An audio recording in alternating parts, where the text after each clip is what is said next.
Yes, my people, welcome back to another episode of Where's My Podcast. Today, we're joined by another special guest. This is a conversation that was meant to happen a while back, bro. A while back, but finally, we've been able to make that happen. Today, we're joined by my guy, Dolo, founder of the brand BySunmonu. Thank you, bro. We've made this happen finally. Because, bro, like, obviously not at the beginning of every episode, I kind of literally just say why the guest is in the guest chair. Do you know what I'm saying? Why on the podcast?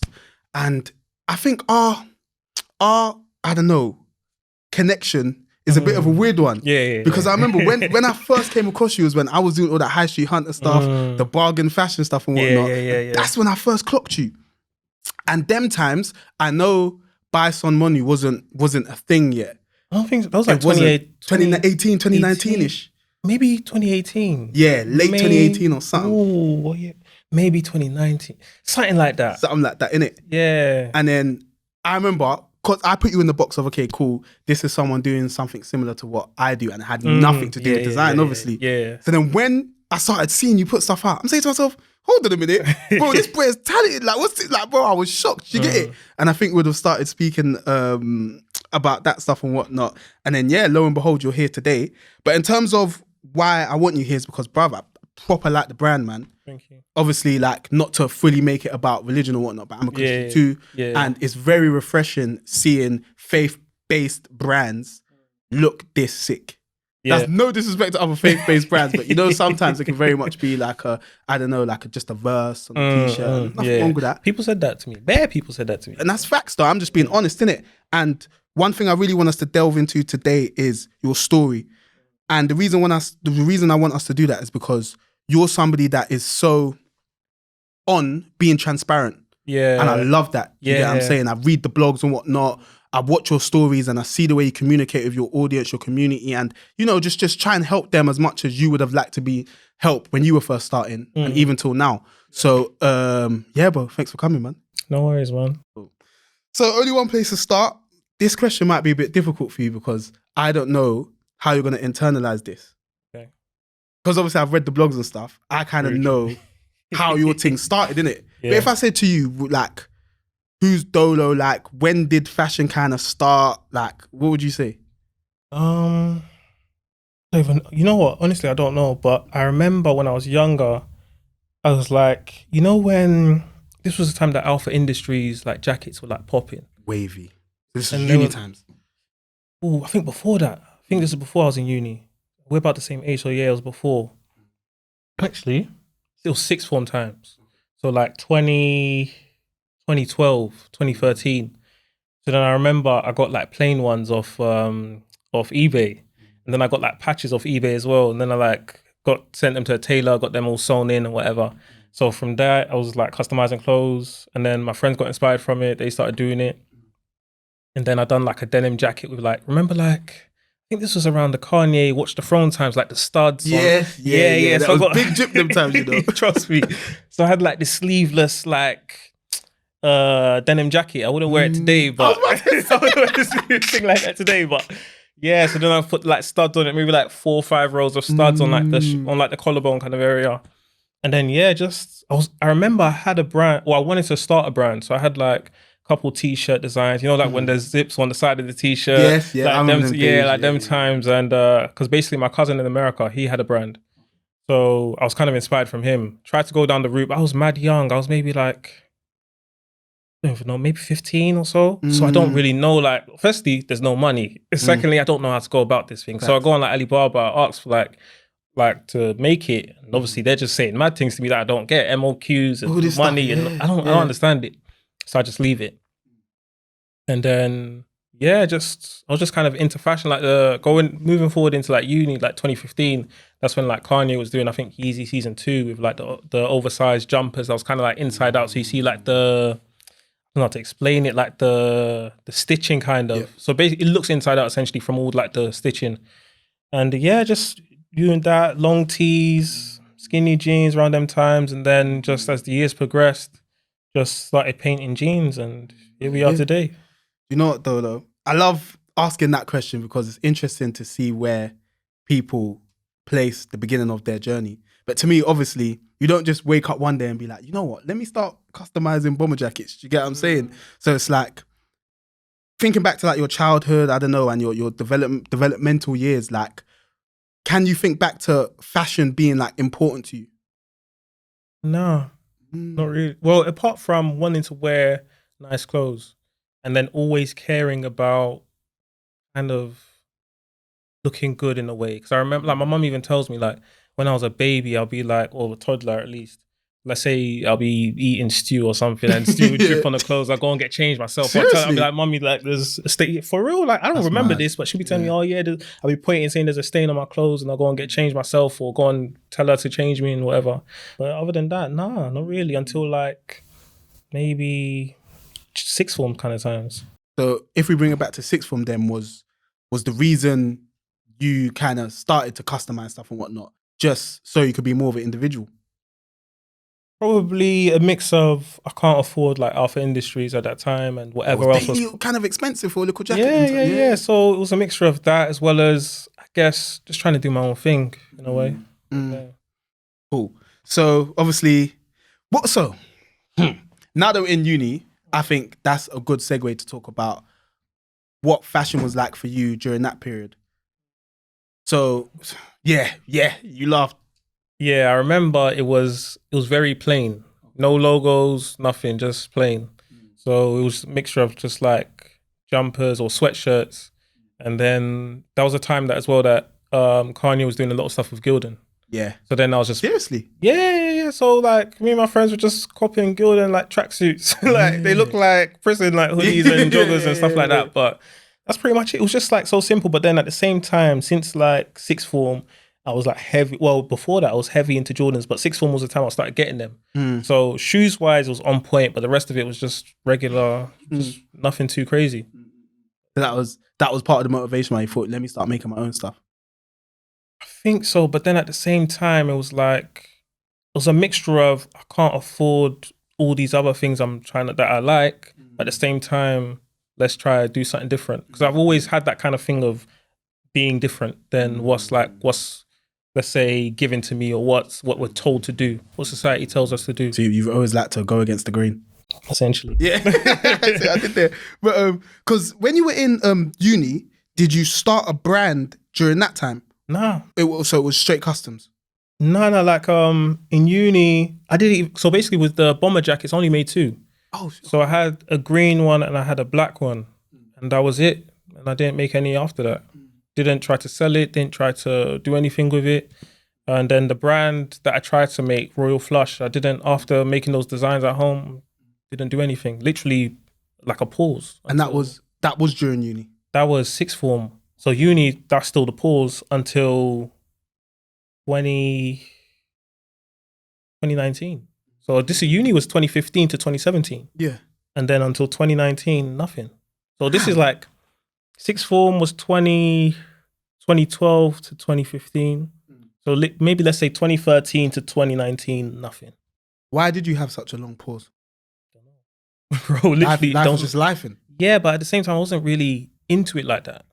Just like, or let's say I wasn't interested in designing clothes. I wasn't interested in like making my own stuff or customize. Well, I've always been into customizing in terms of something, whether it's music or fashion or something, but then not into creating a brand or something like that. So when was that switch? 2019. I remember basically what happened was Amiri's was popping. Yeah. So then obviously Amiri's, you're looking at, bro, almost 1K or whatever they are. So then I bought some jeans from H&M and they were just sitting there. I had them for time, maybe months. They were just sitting there. And I literally remember this like it was yesterday. This is Jan 2019. Parents are both in Nigeria, sisters in uni, house is empty. I'm there and I'm ill, bro. It's like, I've had COVID this year, but it was worse than COVID. Seriously? Bro, vomiting everything. Bro, it was bad. And then just thinking, I'm bored at home, let me do something. So I bought some fabric paint off eBay. I remember laying it on my sister's bed, like doing slits in the knee and stuff with like scissors and knives and whatever. Then getting paint and just flicking it, just trying to like do the splatter thing. And then I went to literally I was ill, like maybe for a couple of days. Then one day went to Barcelona like the next day after vomiting and all of that. Bro, miraculous, bro. I don't till this day I don't get it. Went to Barcelona, wore the jeans, took pictures, and then maybe like Feb, March. So I was DJing at the time. Okay. So like Feb, March came back, went DJing one Saturday night, and then around the time I was like thinking I want to do something more than music. Mm. So I remember I came back 2-hour night bus home. Was walking back from the bus stop, like praying, saying, God, I want to do something more than music. But I'm not sure if it's going to be interior design because I like plane and car interiors. Not sure if it's going to be this, that, whatever. But it wasn't, I don't think fashion was even on the cards. Like it wasn't a thing.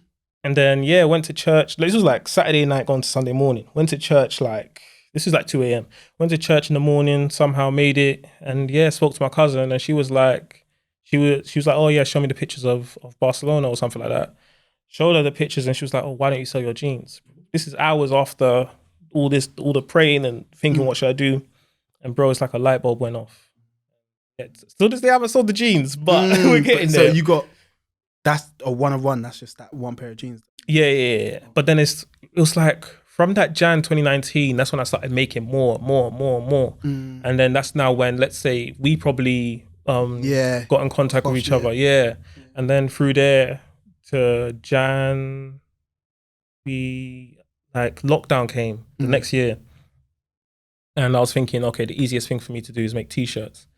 So then I made this t-shirt, and then it just had the BySunmonu here, Jesus Christ Saves Lives on the back, no birds, no lines around the text, nothing. And this was literally plain, none of this was there, just the BySunmonu there. And I remember it was maybe like May 2020. I looked at it one morning, I said, it needs more. It was too simple.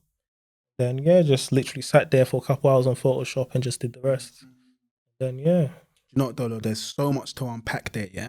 Firstly, I should have said when I was introducing Dolo, I should have said he's a DJ as well. Do you know what I mean? But I really retired. retired. You still got the skills though. You can never lose rusty, but we're there. It's interesting that we're having this part of the conversation now because literally this morning I posted a little snippet, a little reel, a little key of Samuel Ross talking about how when you have that creative mindset, you can like put it into different avenues almost, innit? And I like how you said, I want to do more than DJing. Maybe it could be interior design. Maybe it could be fashion. Like you're aware of your creativity and you're aware that it can translate into different fields. You know what I'm saying? Yeah. And I like hearing that because I feel like whether you're in fashion, whatever you're in, like never feel siloed or boxed into just that particular thing. Do you know what I'm saying? So I just wanted to say that. So the pair of jeans, then we moved on to you deciding to make the t-shirts. And I like how you broke down the process of first, you just had the Against the Grain. So you just had the BySunmonu and then at the back you had Jesus Christ Save Lives. How did you know like it wanted more? Like when you're designing, how do you, for that particular piece and just in general, how do you know when a piece is done? That's a good question.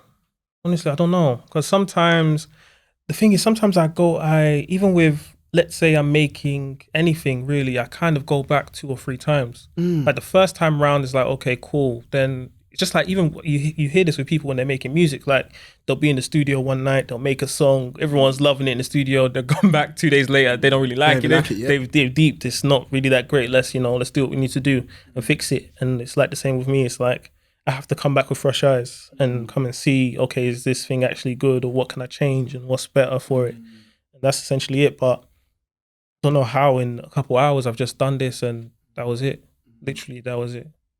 Where did you, sorry, you didn't have to what? I didn't have to come back again after that time. Yeah. Where did you learn how to do graphic design and stuff? So that same cousin that told me in church like to do the thing, she used to do like Bebo skins and yeah, you're throwing it back. Bro, throwback, bro. This is old social media, but yeah, she just do like Bebo skins and all of that social media around that. And mixtape covers and whatever. So basically I used to stay at her house a lot. Because basically our mums are sisters. So you stay at her house a lot, and then when she'll go to bed, I'll be like, oh, can I like finish it up for you? And bear in mind, I'm probably like, I'd be in like year 6, year 7. So bro, we're throwing it back. This is like 2006, 2007-ish, maybe. And then just went home, downloaded the application she was using, which was GIMP at the time. And then just started doing my thing. Then when she went onto Photoshop, I found my way onto Photoshop, and so we're talking almost 15 years now. But it's mad when I say it like that, because I'm thinking, raw boy, I have some years on me. But no, facts, man. And I like that you're transparent about that and you're aware of that as well, because, bruv, you got skin in the game and you're experienced and you're talented. Do you know what I mean? Do you know what I mean? And I feel like that translates in what we're seeing. And the reason I say it like that is because, bruv, Dolo, when I first saw these t-shirts, I couldn't believe it. Honestly, it was like something I hadn't seen before. And obviously I was saying that stuff about seeing Christian brands and not expecting them to see a certain way. But it wasn't just that. It was the fact that the tees just looked so hard, bro. Yeah. It looked so sick. And I think you can talk about that in terms of people's reaction to it, because obviously with what happened on Twitter when you put it on. So what was that like when you put those pictures up? I remember, so let me throw back a little bit. I remember when I first got so initially I started with 14 samples. Because basically I started with a £400 tax refund. So broke it down, like literally crunching numbers, bro. Like, okay, this is for the website hosting, this is for this is for that, that's for that. And I figured out, okay, I can afford 14 t-shirts plus 14 prints.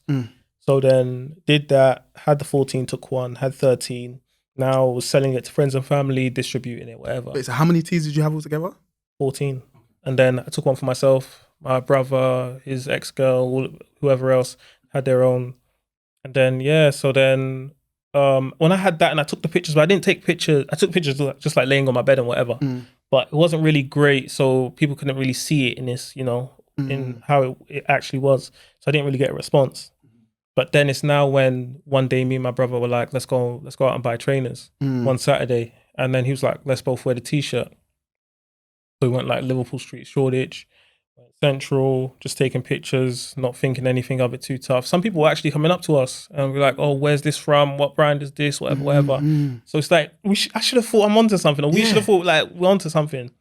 And then that same day, it was about 9 p.m. And then I thought it's a bit too late to post these pictures, but I thought, let me just do it anyways.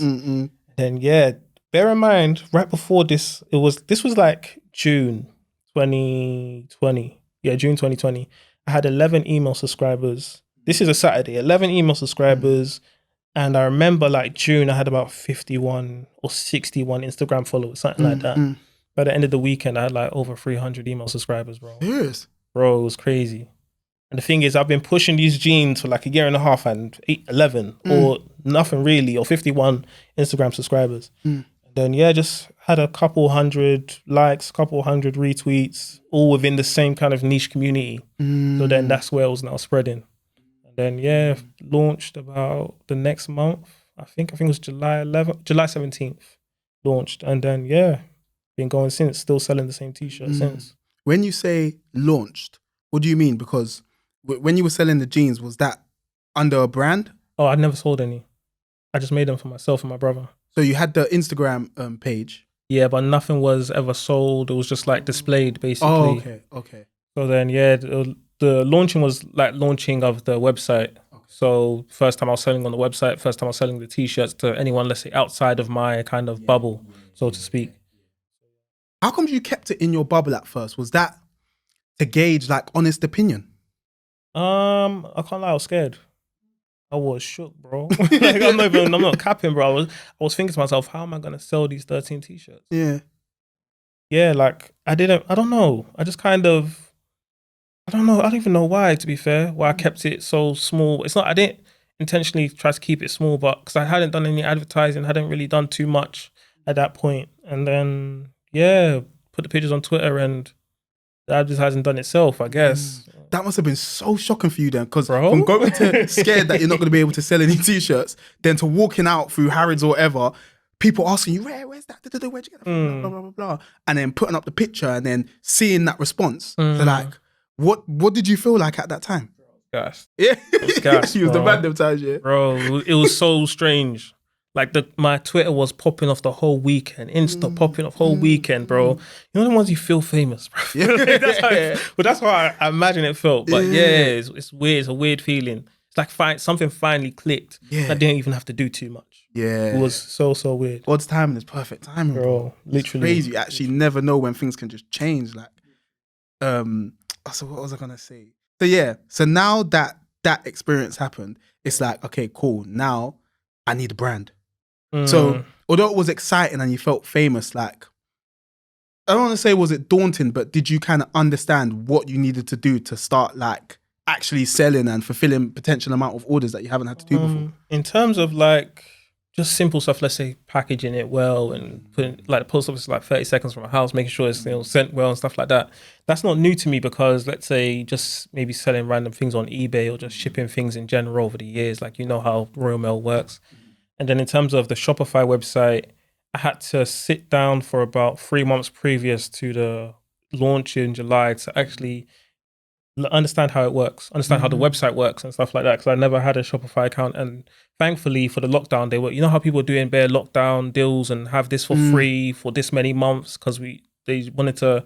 I guess maybe companies were seeing, okay, this thing may end, so let's give people people at home, let's give them a taster of our product. So that's why I got Shopify free for like 3 months. So I learned the website, learned the back end, and then it wasn't too bad, I guess. So from the picture dropping and you getting a reaction, you didn't start selling the actual teas for 3 months? No. So that was June 2020. I think I started selling a month later. Okay. But then it was a couple of weeks probably, because probably end of June I posted that. So a couple of weeks, less than a month, and started selling. And how many did you like make for like your first quote unquote collection? Oh, it was a pre-order. So I did pre-orders pretty much, I think the whole of 2020, or it was only like the last 5-6 months or so, but just did pre-orders the end of it because I didn't really know what was going to happen. I didn't know if this was going to be 10 t-shirts sold or this, and at the same time I didn't have the capital. So because remember I started from that £400 that's all I had at the time. So I didn't know what was going to happen, so I did a pre-order. People trusted me, as even with a brand that's literally come out from nowhere. And they brought their peas and I delivered. Do you know what's so interesting about that Dolo? Like, as you said, the brand wasn't there yet. So it literally means that people bought into, I don't know, their perception of what the brand could be, but more so just the design. Yeah. What do you think it is about the design and like the message behind it that made, I don't want to say so many, but people want it? Low key, I don't even know, bro. But I know, but I don't know. Go on. So basically, obviously I can see the design. It's nice, it's decent, it's sick. And it's like, it's something that, let's say in the Christian kind of community, don't really see too tough. Like, as you said, it's just like verses or it's simple and stuff like that. But since that's not really my style, I just had to put for example, let's say, had to just let God use my hand and just paint the picture, so to speak. So then it just painted my own kind of style. And that's just what people liked. And I guess at the same time, it's kind of what was popping in just streetwear, just like big graphic tees and stuff like that, and oversized tees. So I think that connected, as well as just the message on the back being very bold. And let's say on a black t-shirt, it's red text, so it's like you see it, like you can't, it's something you don't miss. And then I think that's pretty much it. You know what though? Again, sorry, we've been speaking about this particular t-shirt for a minute, but do you know what I like about it as well? In the world we live in today, like as the world gets more secular, that's the sort of message that some people would shy away from saying. So as part of your, as you said, God was guiding your hand and whatnot, but as part of your like design process, as you said, the Jesus Christ saves lives bit was like the biggest, the most prominent part of the t-shirt, and it's on the back. So when you walk past someone, they're seeing that and they're looking at that and they're reading that. Do you get what I'm saying? So it's like, did you kind of do that on purpose? Okay, so this is where it started from. So I was painting on jeans and stuff like that. So on the back of a pair of jeans, you might still find it on my Instagram page that on the cuffs, it says Jesus Christ, or it says Jesus on one side, Christ on the other side. Underneath the Jesus, it says saves. Underneath the Christ, it says lives. So then it's like, if you read it across, so Jesus Christ or Jesus saves. Yeah, Jesus saves or Jesus lives. So anywhere from that Jesus, it makes sense, if you get what I'm saying. So then from there, I just kind of translated that into the t-shirt and then just kind of obviously manipulated the text to make it fit well and stuff like that around each other. But sorry, back to what was your question again? Like, did you kind of make the Jesus Christ saved lives thing that prominent on purpose? And sorry to cut you, Dolo. The reason I asked that also is because in the streetwear, for example, as I was doing my research before and whatnot, the only other Christian-based sort of streetwear brand I can think of is Fear of God. But I didn't know Jerry Lorenzo was a proper Christian until I started delving. What do I mean proper Christian? I didn't know he followed Jesus. Till I started like researching him. And that's because even though it's called Fear of God, like it could just be a cool, trendy name. Like, you get what I'm saying? It doesn't necessarily mean that it's like a religious brand or whatever. Whereas with yours, it's very prominent. You get what I'm saying? You don't shy away from that. Yeah. Like, when you were formulating the brand or whatever, was that always going to be part of it? Yeah, but at times I can't lie. It's like I have this internal battle kind of thing. Like, oh, should I put it on? Should I not put it on? Will it sell if it's on there? Will I sell more if it's not there?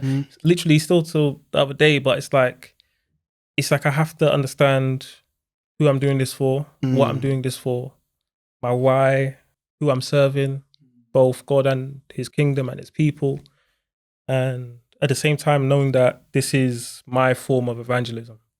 Like, I didn't even notice that at first until it's like later down the line, people are saying it and stuff like that. Because you let's say, for example, you go to Central, you see the man on the mic outside nighttime or something like that. You think, okay, that's evangelism, but it can come in so many forms.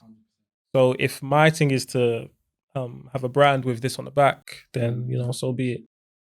So I think this is a good segue. I said wegs. I was going to say wegs. I'm still drunk from last night. This is a good segue to talk about like what the brand represents. Because I want to give you that opportunity, because I read the blog where you kind of broke down the t-shirt and spoke about the meanings of everything. So I'm just giving you the floor now to speak about what does BySunmonu represent? Like, what is it? I would say it's a fashion brand which will use illustrations and design and all of that kind of stuff to preach the message of Christ. For example, I use like a lot of scripture to kind of base my designs off. For example, like the 7 stars. So the 7 stars. That tee was hard. It's coming back. Brother, it's coming back. But yeah, that 7 stars is from the book of Revelations. When 7 stars are sent to the 7 churches 7 stars are angels, basically. And they're sent to 7 churches who are described as candles, I believe. So then initially it was the 7 stars, 7 candles, but then I was looking at the design, I was like, these candles are a bit, maybe it was my design, like I was thinking it's a bit whack. So then it's like, all right, cool, scrap that, just keep the 7 stars. And literally on my touchpad of my laptop, drew it with my finger. Oh, it looks like that, Yeah. So I just get my stuff based off scripture and maybe just other things here and there, what inspires me, and just try to kind of base it off, let's say, my favorite kind of scriptures or whatever God is leading me towards in that time and stuff like that. But at the same time, keep sick silhouettes and sick designs. And like, I don't want to compromise the word, but at the same time, I don't want to compromise the fashion, if you get what I'm saying. Yeah, I'm so happy you mentioned that, Dolo, because I was going to ask, like, how do you kind of balance that? In terms of, like, is there like a conscious thought process you have where you're designing something? This is going to sound silly, but you're like, nah, this needs more Jesus. do you get what I'm saying? Because there may be one day when you want to make a t-shirt, there's like a simple graphic or something, and then you're thinking, nah, this isn't evangelical enough. Do you get what I'm saying? I hear you, but then it's like, let's say, for example, I could start with the silhouette because that's the canvas I'm painting on. So let's say, for example, like, look at Supreme. They do all these collabs and different kind of things season to season. So they have like a jacket that's maybe like a tech kind of jacket. Then they'll have a jacket which is a puffer jacket, stuff like that. So now, okay, we've got that blank slate. So then it could be next, what kind of scripture am I trying to go down with this thing? Or can I portray this scripture well on this silhouette, on this canvas? If I can't, then let's go to something else. If I can't, then let's go to something else. If I can't, then maybe let's leave it. So it's like, let's say, for example, I have ideas in my head of, let's say, a t-shirt design or a design in general. But it's like sometimes it can only fit on certain things. So as well as saying it doesn't need more Jesus, if I think, let's say, design first, I'll find a place for it. If I'm thinking silhouette first, I'll find the scripture for it. So either way, it's gonna meet, one way or another way. And at the same time, just like anything, there's quality control in terms of what's released and stuff like that. So if something doesn't, maybe it's not exactly, it doesn't align with the brand exactly, then it won't release. If it doesn't align, let's say fashion wise, it won't release. How do you gauge that? Do you have, because what I've liked about this discussion so far is you've spoken about your family, or you mentioned your family. You mentioned how your brother was like, why don't we wear the t-shirts? Your cousin was like, why don't you sell the jeans? You get what I'm saying? Like, your family have played a pivotal part in this. Yeah. And just from you speaking, I've gauged that. Do you get what I'm Yeah. saying? So when it comes to you doing that quality control stuff, do you speak to family about it? Do you speak to friends? Or is it just Dolo? So I speak to family about it. Like there's in Proverbs, there's a couple verses. It mentions it about 3 times that in a multitude of counsel, safety is found. So you need to speak to people. Obviously not just anyone, but you know, people that you trust and that will lead you in the right direction. So I show my brother some things, but at the same time, it's like, you know something's good. And at the same time, it's like, I've realized to say with my brother, once he sees, for example, let's say this t-shirt, right? If he loved this t-shirt the way it is, once I change one thing, he won't like the new thing anymore because he's so used to this. He proper loves this. So then sometimes I just have to know when to show him some stuff and what to show him and whatever. But it's a mixture of things of, let's say, showing them the mock-up before any production, before I've even got a quote or whatever for a sample, just showing, let's say, my brother, my cousin, whoever else, and getting opinions, and at the same time just knowing to myself, like, this is good, like this is proper stuff. As a designer though, how important is feedback? The reason I asked you this is because, again, we was even speaking about this before we started recording, like, I've noticed, obviously I follow a lot of brands and I love how you communicate with your audience. Like, you take them through the process. You literally give them choice. Like, although you're the designer, like, it's like they're designing it too in a certain way. You get what I'm saying? So how important is that feedback loop process for you? It's important because at the same time, these are the people that are buying the stuff. So if they don't like it, like, I've released stuff before that I'm still probably a year later, I'm still paying the cost for it. Serious? Yeah, like probably it's going on, I don't know when this is coming out, but it'll be on Black Friday sale because it's either I released at the wrong time or it just wasn't the right product for them and stuff like that. It didn't resonate with them. Maybe it could have resonated with another fan base of another brand, but not mine. So then it's just like, I know I have to ask these people because it's their money at the end of the day that's going to fund all of this stuff. So I just let's say I have a couple options. So I'll prepare options for them because I know that if I just open, let's say it's an open book or something, they'll just have match suggestions. So then it's like, all right, cool, let me give them limited options so then we can actually move forward with this properly. So let's say, for example, the other day I gave them, I think it was, well, to be fair, I'm gonna release the t-shirts anyways, but it's like, I said to them, which ones do you want first? This green Jesus Christ Saves Lives, or green print Jesus Christ Saves Lives, or the brown thing? So then people were just voting. I was saying, or do you want both of them? Obviously, we're not gonna do both, but let's say letting them choose, and then let's say with the Stargirl singlet, letting them choose what color they wanted. And sometimes I can't lie, they don't choose the option I want. But then it's like, all right, cool, because you guys are buying it, I'm not buying it. So all right, cool, let's move. And as well, it's like, I can release this later, man. So true. So it is what it is. But yeah, their feedback is important because I gauge to see what do they actually want, what do they like, and then I can move from there. Because if I just be moving anyhow, and before you know it, you could be in debt. Before you know it, you have mad stock and it's not moving. And yeah. So true. Dolo, whilst I have you here, I'm going to make sure to ask you questions that I think will really edify the audience here. So speaking of that feedback loop, what would you say are like the kind of best mediums to get that feedback? Because I know for you do a lot through like Instagram stories. Are there any other ways you can advise designers to kind of cultivate that, I don't know, that feedback base? Speak to people in the DMs as a normal human. Like, you see brands, they'll I kind of do this, but let's say you'll speak to them as if it's like proper structured. Email and, yes. But it's like, they're human beings, bro. They're people from London, they're people from ends. Like, we know it's just you in the business, bro. So you don't have to be saying we too much. Like, it's just you. I do it. Don't get me wrong, I do it. But yeah, just speak to them in the DM, see what they're saying, and just build relationships, because maybe that's what a lot of other brands aren't doing. They're not building relationships. There's no connection. So build those relationships, build a rapport, speak to them maybe in DMs, Discord, Twitter.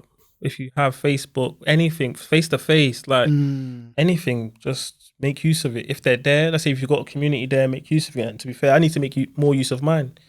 Let's say through Discord, for example. Like I have the Discord, but it's like I don't utilize it as well as I've seen other brands utilize it. And maybe, you know, them ones where it's like, maybe because there's not too many people in there, there's maybe about 40 or so, but maybe you see people with hundreds and thousands. Maybe but you have to overcome those kind of things.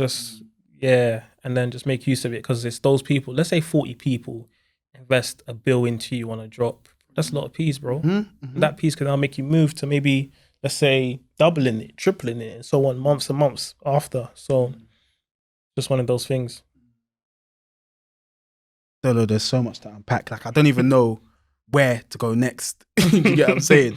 What we should do is, I feel like we should kind of go back to the fashion journey. So, okay, cool. You're releasing the t-shirts. So after the Jesus Christ Saves Lives, that was the first t-shirt. Yeah. What was the next one after that?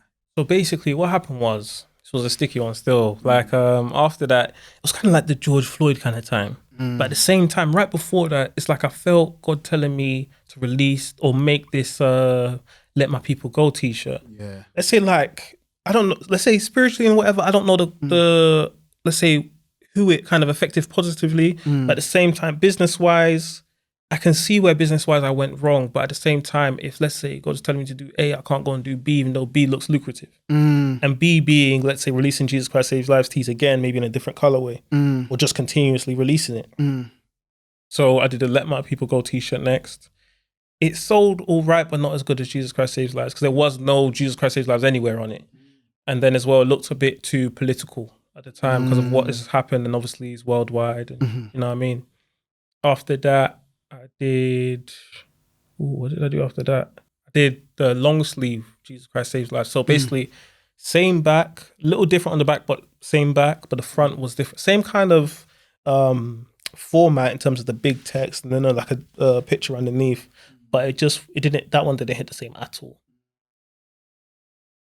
Yeah, and then Christmas came. I did Friends and Family. So I'm doing that again this year. So it's just a more simpler design, cheaper as well. So it's kind of like an entry level into what we sell. So it's the same quality, but it's just a cheaper option for people, because obviously I know at the same time not everyone has 50, 60 pounds for a t-shirt. So then I offered that. And then I remember Jan 21, I was trying to go into like cut and sew and screen print and stuff like that.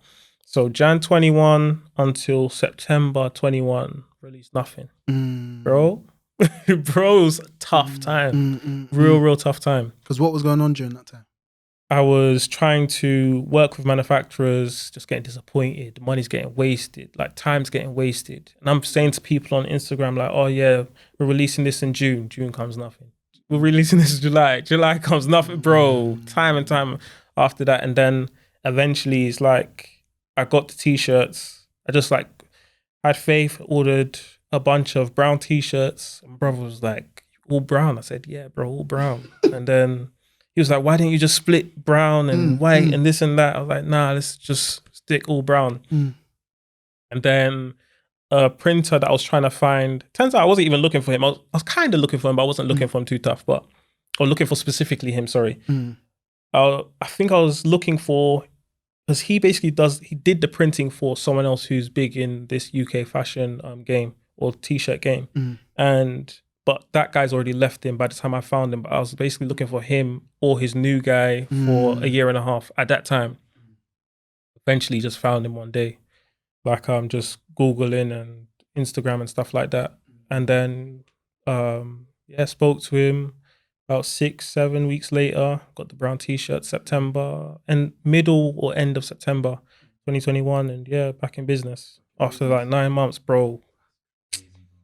Bros. It's mad. Numbers are so significant. So it's like 9 months, obviously. That's how long a baby's in the womb for. Do you get it? Brother? Yeah, I know you thought that as well before.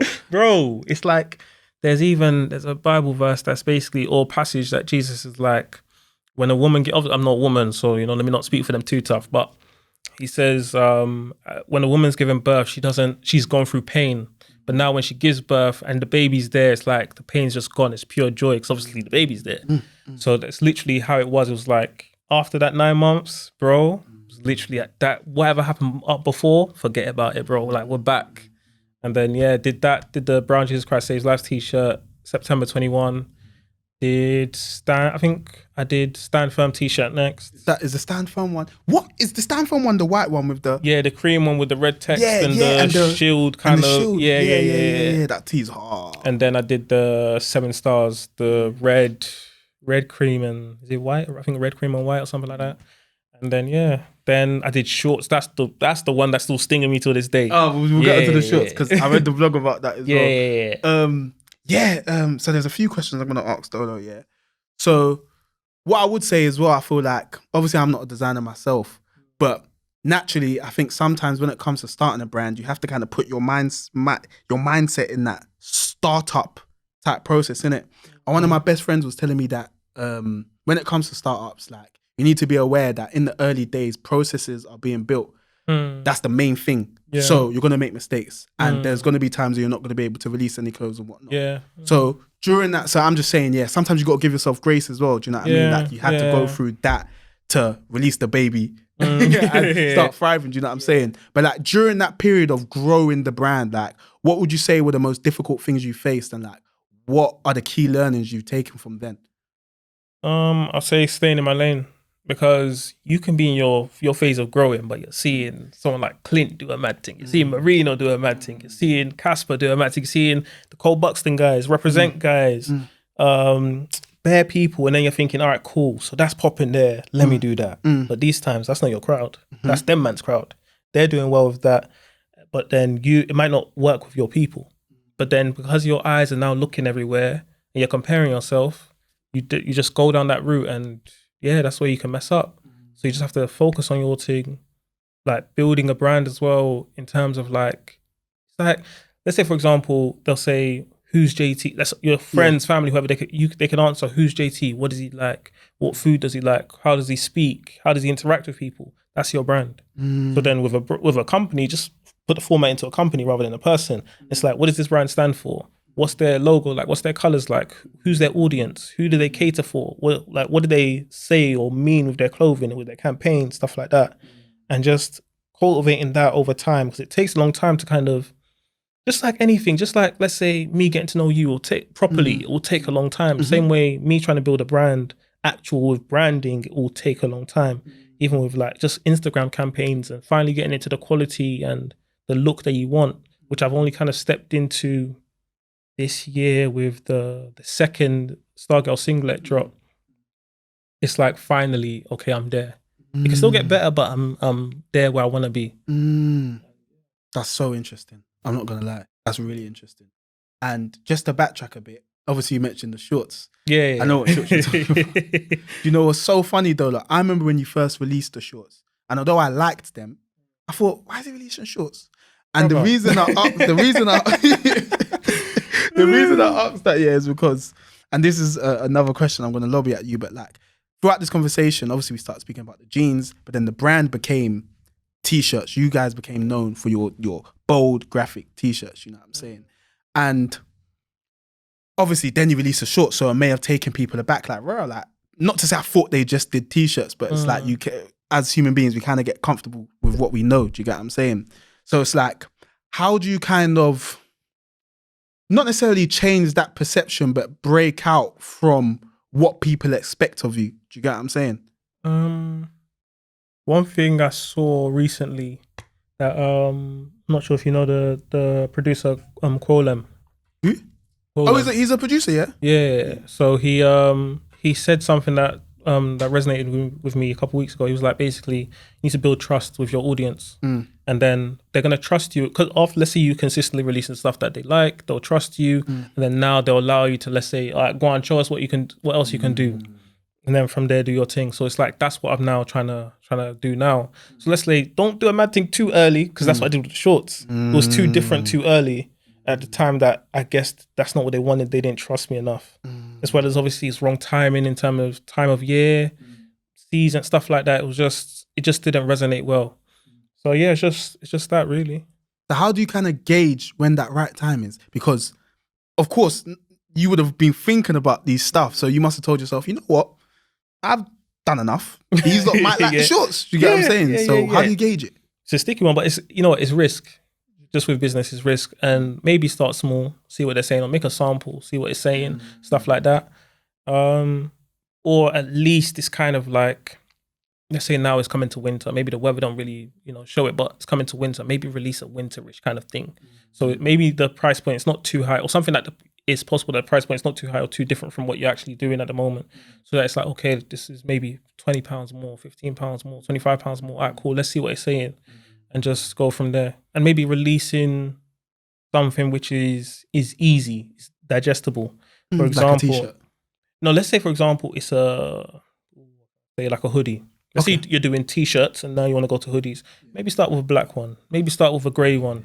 And then from there, let's do a purple. Let's do an orange. Let's do a this. Let's do a that. So first one's digestible, and then we can go from there. Maybe, but at the same time, maybe I'm not right, because I see some people on with their brands and they're doing a mad thing, bro. All kinds of colors, all kinds of this and that, and it seems like they're doing their thing. So maybe I'm wrong, but at least that's the path I'm gonna test. Yeah.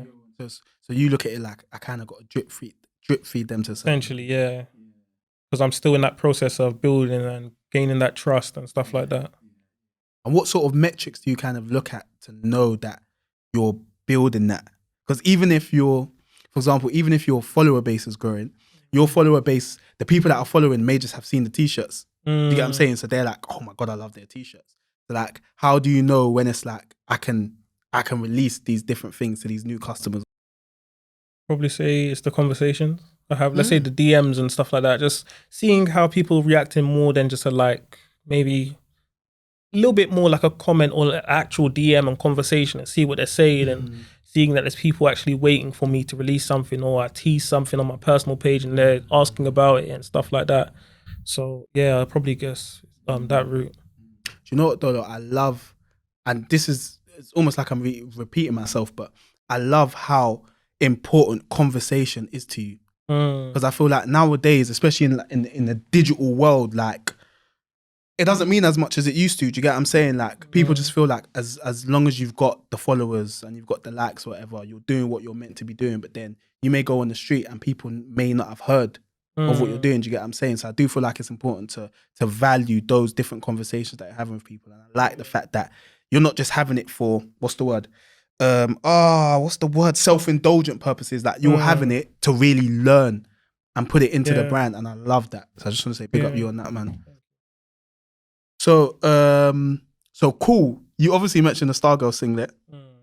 I really want to talk about that, because bro, when I saw that, I was like, yo, like, this is serious. Like, it was a different reaction from the shorts. Yeah. You get it? Because obviously the shorts is different, and the Stargirl singlet is different in terms of how I perceived the brand in my head. Yeah. But like, because obviously this was your first woman's wear stuff, so that's probably why, innit? So talk me through that whole Stargirl singlet process and whatnot. So I wanted to do a tank top from maybe earlier this year, maybe before. I wanted to get into women's wear, to be fair, from a while ago. Obviously, right timing and stuff like that. So then we've seen all the other, or a lot of other brands get into like women's wear through like tank tops and whatever and stuff like that. You see the other women's brands, Kai Collective, Farai, Loud Brand, all those other ones. So then it's like, all right, cool. Where can I like navigate this through my own brand or through my own kind of pen? So then I went to, what did I do? I went around like looking online for like the best kind of shape, because the silhouette is very important.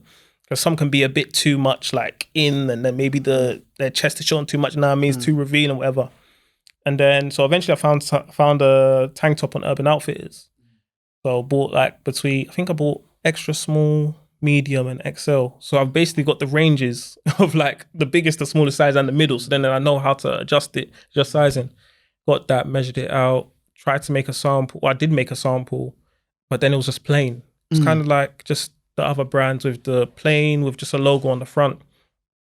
And then I showed my cousin, and she was like, "Nah, that ain't. This is the same cousin with the What's her name? Crystal. Big up Crystal, man. Yeah. She's doing big things on TikTok still. Serious? Big things, bro. Big things. But so she told me like, this ain't it. Like, it needs to be better. The thing is, deep down, I knew it. You knew it, bro. I knew it, man. You know the ones you don't want to tell yourself that. As well as the white tank top with the white text is very digestible. It's very easy. But at the same time, if bare brands are doing that, why are they gonna leave them man to come to me? Like, what's the point? Yeah. So then it's like, all right, cool. Let me go back to Photoshop and do my thing. So then kind of seeing where women's wear was at with, let's say, all the other brands, Kai Collective, right, all of them lot. It's like, okay, they're doing a lot of patterns. They're doing a little bit of like this marble effect kind of thing. So it's okay, cool. Let me do my own thing on that. So just went on Photoshop, designed a couple things, just continuously testing different colors. This is not like samples, but just on Photoshop, testing different shades of blue and different colors and trying to see what gels correctly. So I think at first I got the peach one. It's kind of peach, coralish, almost reddish kind of color. Got that one first. Then I think I had the blue, but it wasn't the shade of blue it is now. Then eventually I just landed on the blue and the kind of turquoise-ish kind of one. So, not a turquoise kind of one and the yellow one. So then from there, I got the peach sample made.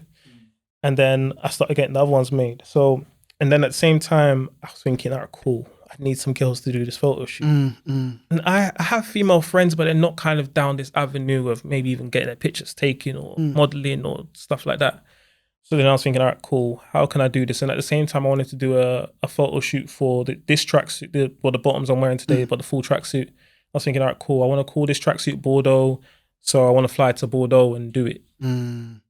So then I was looking at flights. I was thinking, right, boy, because this is summertime, so obviously flight prices increasing. Bordeaux, that's south of France, isn't it? Yeah. I've been before. It's like it's nice. It's nice out there, but I've been before maybe like a £6 flight or something.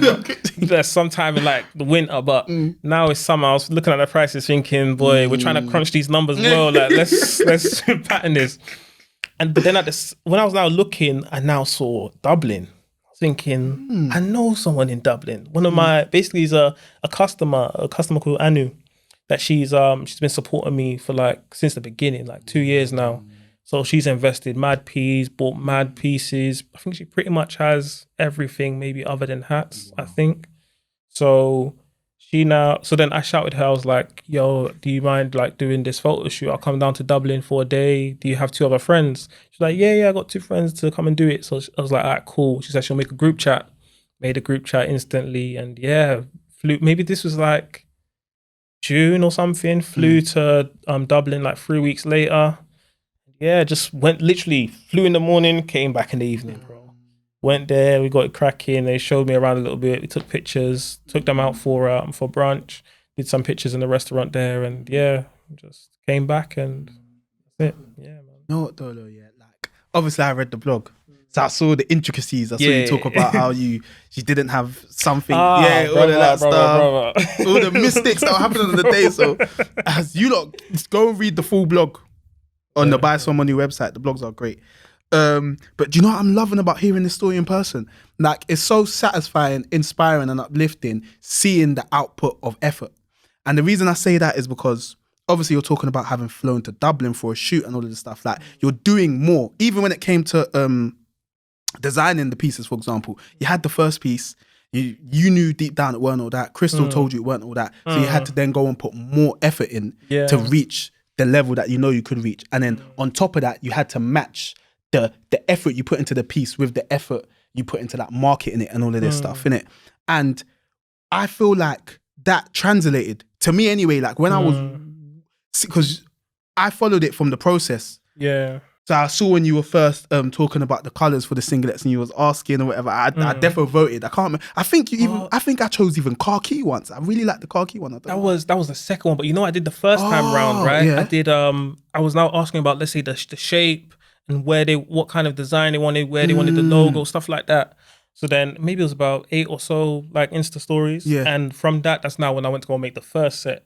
Okay. And then now, so it's like, okay, cool. We've got the shape, we've got the design, we've got all of that. Now it's just changing colors. So then on the second one, it was just a bunch of colors, like choose whatever color you want. Yeah. That's the one I remember. But yeah, I just remember from the outside looking in, I was proud of you, and I was like, wow, that was one of those, not necessarily a watershed moment, but a moment where you kind of look back and you see how far somebody's come. Because I've literally been following you from the jump because we knew each other from before. So I think back to obviously I see the designs, and then I see the type of pictures you're uploading and the type of shoots you're doing, and then I saw that shoot and I was like, this is another level. Yeah. You get what I'm saying? So yeah, I just want to say, bro, big up you on that, man. It was sick. Like the effort I put in, it's mostly, obviously I love what I do. Like I don't really want to do much else. Like unless God leads me in another direction, I don't really want to do much else, to be fair. And I have no plan B. Like, bro, dropped out of uni twice. Only by the grace of God, I now have a corporate job. Like that's really by His grace, yeah. Like even the corporate job, it's like, obviously I want to learn what I can learn, stay as long as I can stay, and go back to what I need to do.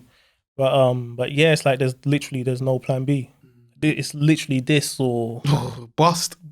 Basically, like when I wake up, it's I don't want to say it's what's on my mind immediately, but eventually, like in an hour or so, bro. Yeah, facts, like facts, literally. yeah, it's so hard to kind of switch off from it, even when you're at your day job. Like it's still, you know what I'm saying? I'm just trying to pattern things, trying to do phone calls and messaging, and trying to speak to manufacturers and screen printers, and trying to think of what design I could do next, stuff like that. But that not having a plan B, or even the pressure of getting older and you're still at home and you're trying to still get your life together, and maybe there's girls and you're trying to think, I need to get patterned, like you know what I mean? Like perception, and it's like all these pressures on you. So it's like I have no choice but to get right and do something and get busy. So rather than it weighing heavy on you, it drives you to just. It does. I can't lie. It weighs heavy. It weighs heavy, but then it's like I have no choice but to do something. Because if I don't do nothing, it's like, as we get older, it's the kind of thing, if we don't do nothing, no one's going to do it for us. So it's one of them things. Then it's like, my dad applies a lot of pressure. I don't think he realizes it, just Nigerian parents, just as they do. But because I even remember before the first t-shirt, we had this was just before Corona hit, maybe February, because I quit my job Jan 2019. I kind of felt God was telling me, leave the job.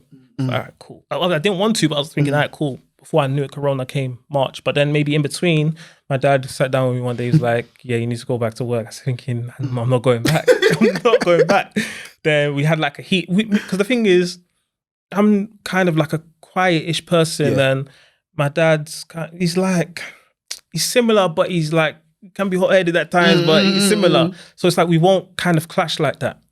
But then we did, and I remember saying to him, we were in the living room, I was saying, something great is going to come from our bedroom this year.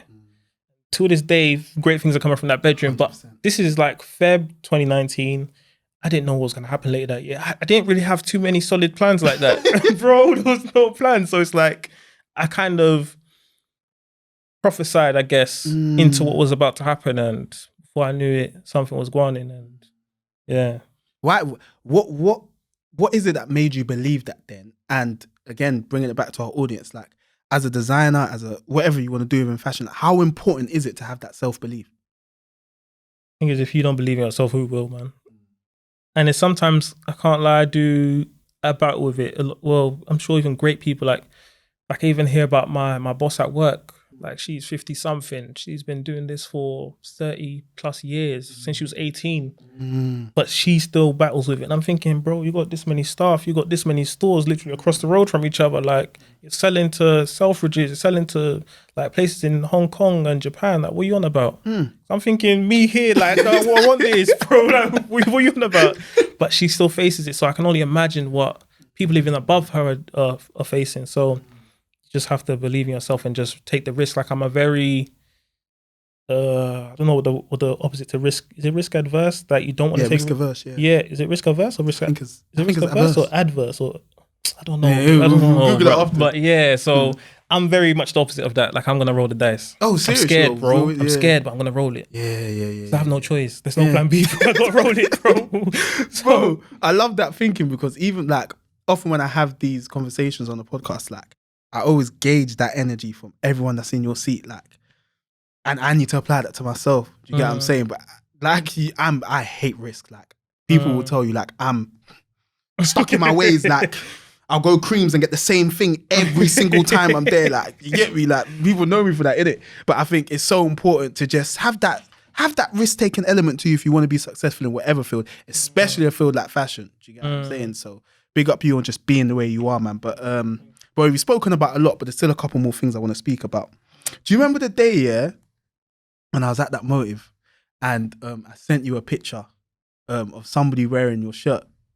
When was this? Because last time we linked up, we had a conversation, yeah, where you was like, bruv, you never see people in it. Right. And I was like, bruv, I see people in your stuff all the time, bro. Like, what do you mean? And I had to send you that picture to prove it. Like, bro, this is sick. Like, them situations there, thinking back to when you first started, and you were thinking, rah, like no one, I don't know if anyone's gonna, I don't know if I can sell 13 t-shirts. Yeah. How does it feel when you see people in your stuff? And the reason I ask that is because I want you to speak about the WizKid.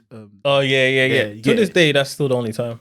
Are you being serious? To this day, bro. You're lying. I don't know if it's a mixture of, I don't really go out like that. And then as well that, I don't know if I'm in the right spaces. I don't know. Like, I just don't see it. Maybe that's the only time, well, at least for now, that's the only time I was meant to see it at WizKid time. So yeah, for the WizKid time, so what happened was I wasn't even gonna go. Like at first I was gonna go, and then I told my brother, nah, I don't really want to go. Then his friend was like, basically he said, oh cool, I'm gonna take my friend. Then we're meant to do like COVID testing to get in, and his friend was like, I ain't doing COVID testing. So my brother was like, cool, the ticket's yours. So like, cool, let's roll in it. So then I went, and then we were in the queue to get into level 1, and then one of my friends from school now saw me, and he was like, yo, like, what you saying? I work here, whatever, I can take you up to a box. Took me up to a box. Well, then we went in, and we were on level 1. My brother was like, oh yeah, concert started, we're vibing. My brother's like, oh yeah, text your friend, see if you can take us up. Because I forgot at this point. Text your friend, see if you can take us up to a box. I was like, all right, cool. Text him.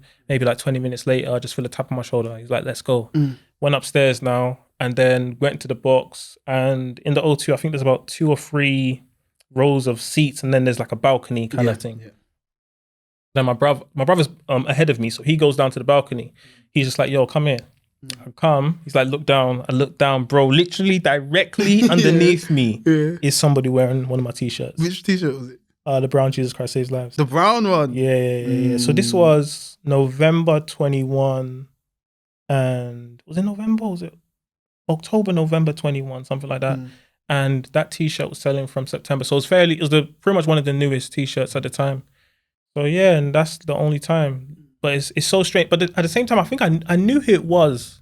Like when I was wearing it, I didn't see his face, but then I just knew who it was. And then later, as I now took the video, did the TikTok and video and whatever and pictures, I then found out, confirmed, like, oh, it was the guy I thought it was. But yeah, strange moment. And yeah, to this day, no one else. But I hear about it a lot. Yeah, so people I get pictures as well, like, from other people. Bro. But you know, I like what you said about maybe you were only meant to see it that time, because I suppose not seeing it often kind of keeps you grounded. It lets you know that there's more you need to do. Like, I'm not necessarily saying you want to see it every single day, but you get what I'm saying? Like, you kind of want to, you get what I mean, innit? I won't know how to react, bro, if I do see it in person. Seriously? I don't know. I won't know how to react. I don't know, should I go and talk to the person? Should I don't know. Should I say something? Should I leave them?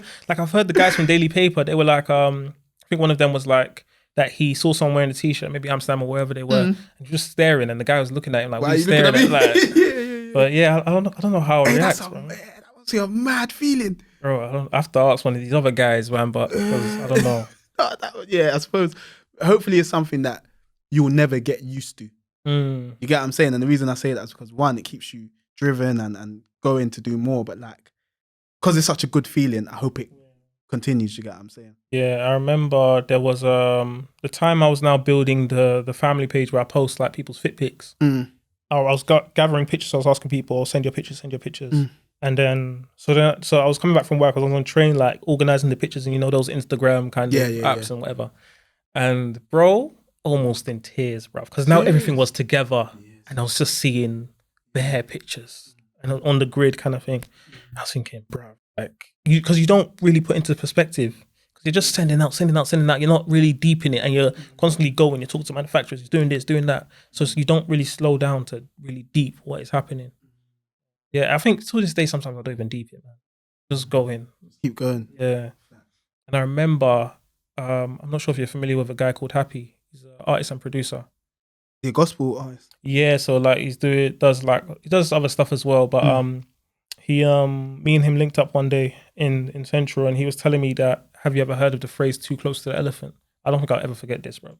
He was like, when you're too close to something, you can't really tell what it is until you now take a step back And then you now pre the whole thing, you're like, okay, I see it now. So it's like me being so close to my brand, I can't see certain effects. I can't see the full picture. But other people that are around me, they can see it. So it's just one of those things. Hey, no, that's a proper one still. It is still, I can't lie. It's proper. Yeah, no, I like that too. Close the elephant. I'm never gonna forget that. Speaking of the family page, that brings me on to like one of my last kind of ending questions. Something I want to get your thoughts and opinion on that. When it comes to like building a community for your brand, because it's one thing having an audience, it's one thing having what's the word, customers, but it's another thing having a community. How important is that to BySunmonu, and like what sort of things do you do to do that?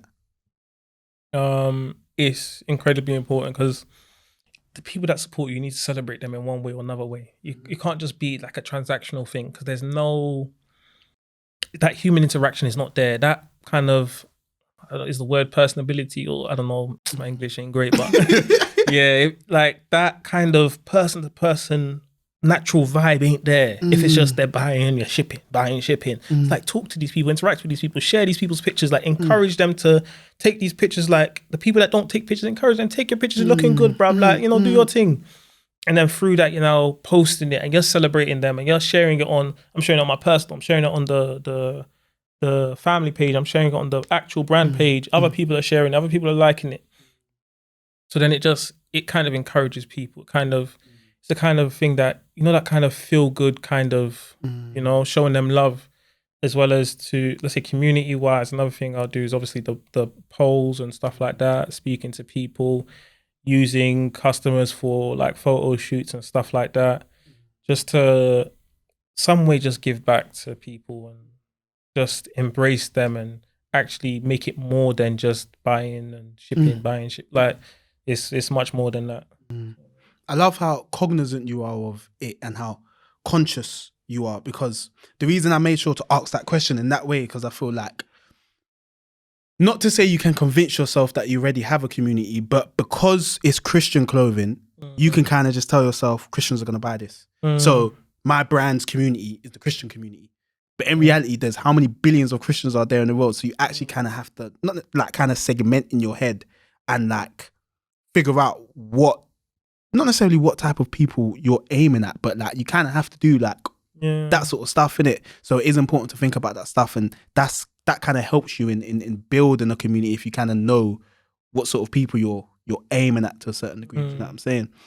So but yeah, Dolo, man, too many questions, bro.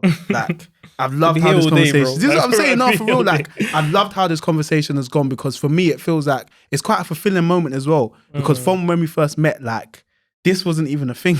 Yeah. Do you get it? Like we were both doing different stuff or whatever. That's crazy. I mad, like that.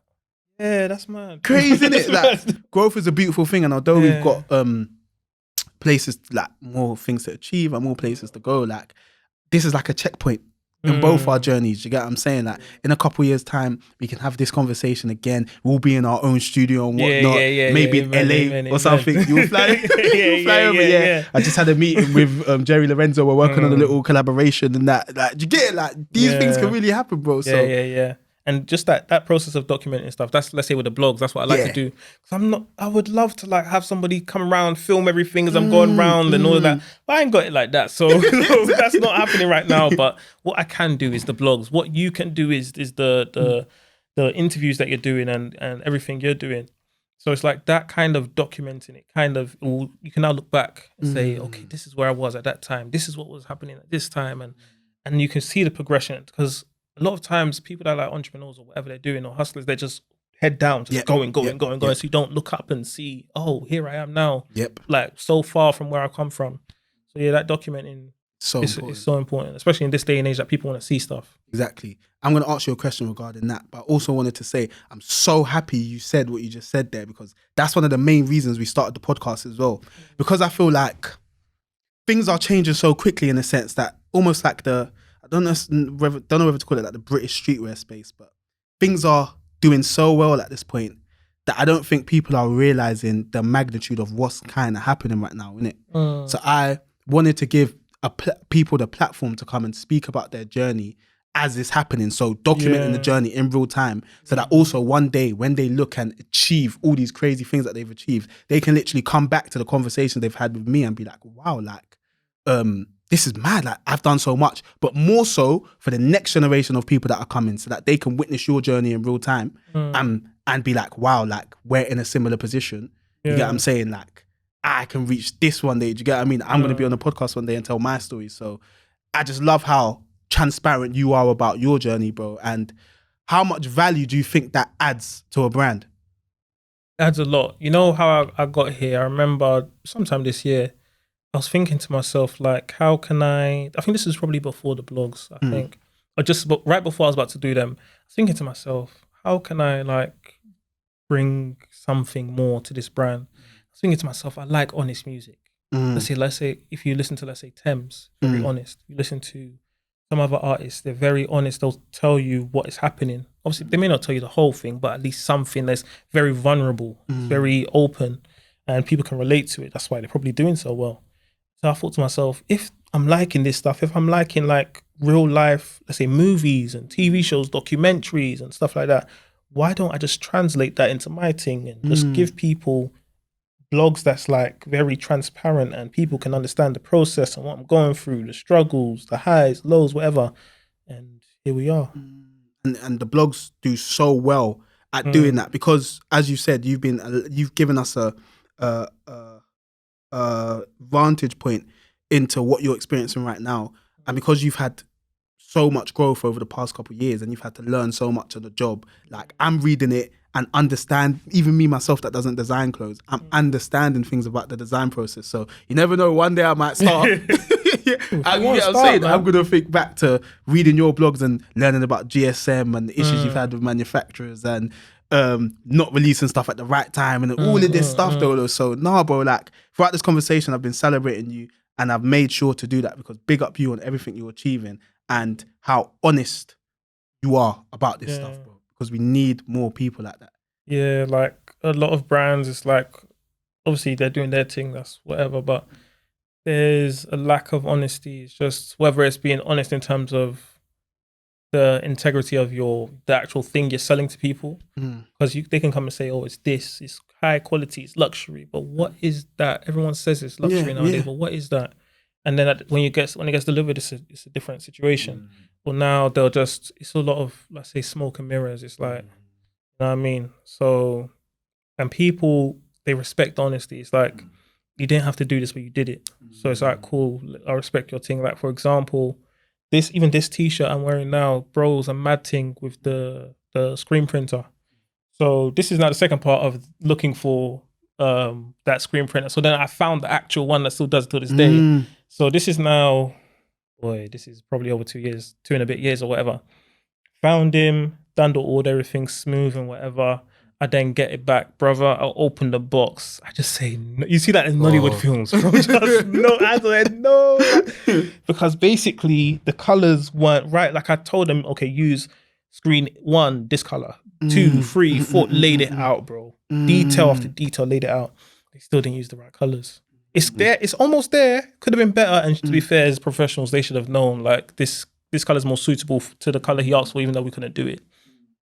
And then, so I then had to go back because I did basically the pre-order. So then I used people's money to then manufacture. So I had to go back to the people and be like, yo, this is the situation.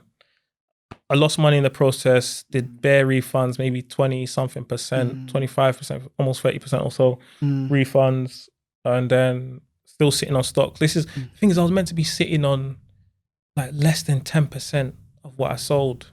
But then now I have bare stock back because obviously the refunds. I had to come to people and be honest with them and say, yo, this happened. What do you want to do? Do you actually want it still, or do you want a refund? And let people have that choice. And people were like to me, like, thank you for the honesty, but I want a refund. Thank you for the honesty. I'll take it.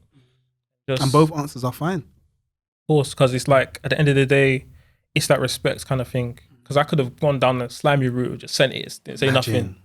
And obviously through that, integrity is damaged, respect is damaged, brand identity, and what I've been doing for 2 years, 3 years, gone out the window. Customers could be like, oh, I'm not buying from him again. Over £60 of that possible customer.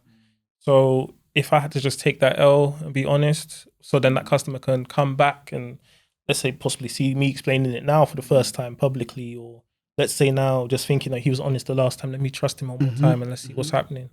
Then so be it. I just want to say, Dolo, you seem very honest for one. As from everything you're doing, I know that. I shouldn't even say you seem like, no, you're an honest person. You get what I'm saying? So like, what are the values? I only got a couple more questions. I'm gonna ask one more after this, but like, so what would you say are the values of BySunmonu? Like, you don't just have to choose like a couple words, like just flow. Do you know what I mean? So it's definitely integrity. It's probably one of the main ones, and it's like, let's say who I am as a person, bringing that out in through the clothing. So for example, it could be things that people don't see, let's say like import duties and VATs. I could tell them go and value this thing at $1 each. So that rather than hundreds and thousands or whatever, and I won't pay a penny of import charges. But then import charges now come and that's a hefty bill and I have to pay. Little things that people don't see, let's say in terms of treating people right and treating customers with respect, because at the end of the day, they've given me their money. They've worked hard. They've been out there doing 9 to 5s and whatever else that I don't really want to do, but I still do it. They probably don't want to do, and they still do it, but they give me their money. So I have to respect that.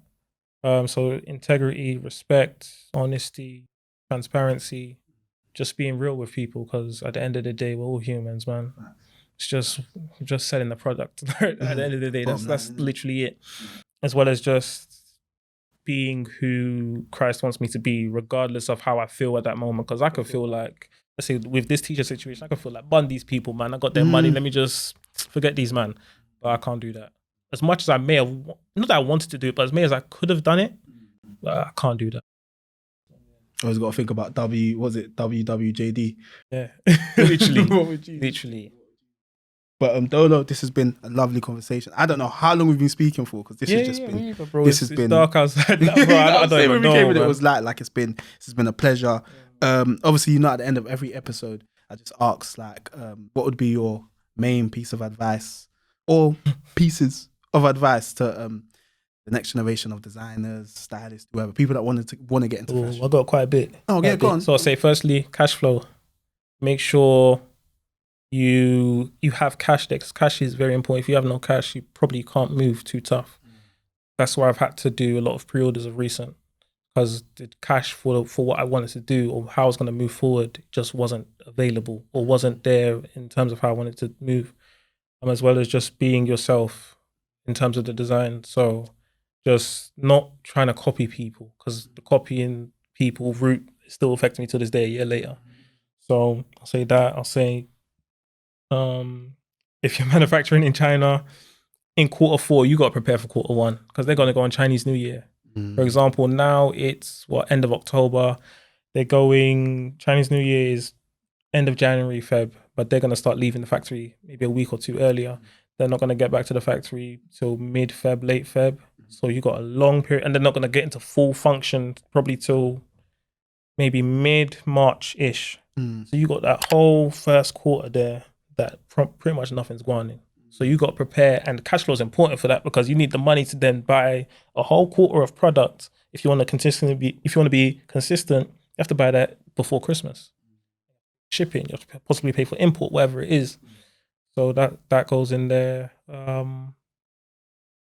I'll just say, just branding, being yourself, knowing your thing, not copying too many people. Obviously, get inspired. I get inspired from bare people. I've seen that throughout the conversation, bro. So many things from, like, even I put a TikTok out there, like brands that inspire me, like Cortez, Merino, Rude, Kid Super. There's other brands like Supreme, Palace, Louis, Gucci, bare high-end, bare people inspire me. It could be one little thing. Maybe, let's say, for example, the way, let's say, a Cole Buxton hoodie fits.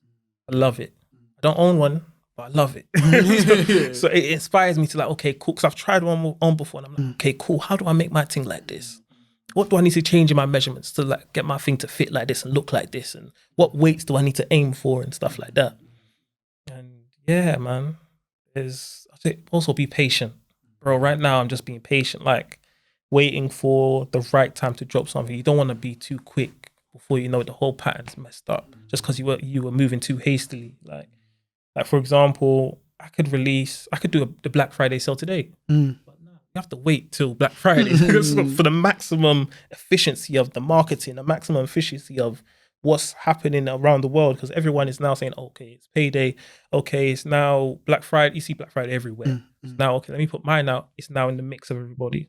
But also at the same time, I have to make mine not better than everyone so then it gets attention. So, but yeah, as well as just staying on top of things, as well as not doing people dirty. For example, we see that a lot in the UK. We see it a little bit. America, we see it a little bit, especially with black businesses, just not doing people dirty because news will spread. And brother, before you know the thing's finished, bro. How do you jump back from that? Sometimes it's impossible. Yeah. There's a lot, bro. There's a lot. I could keep going all day, bro. Dolo, my brother, bro, like, thank you so much, bro. Honestly, like, that was a serious conversation, and I loved, again, how transparent you are. Deep, I asked you for advice, and you spoke for 5 minutes, you know what I'm saying? You gave us a little soliloquy. But what was I going to say? Yeah, where can they find you? You can look into that.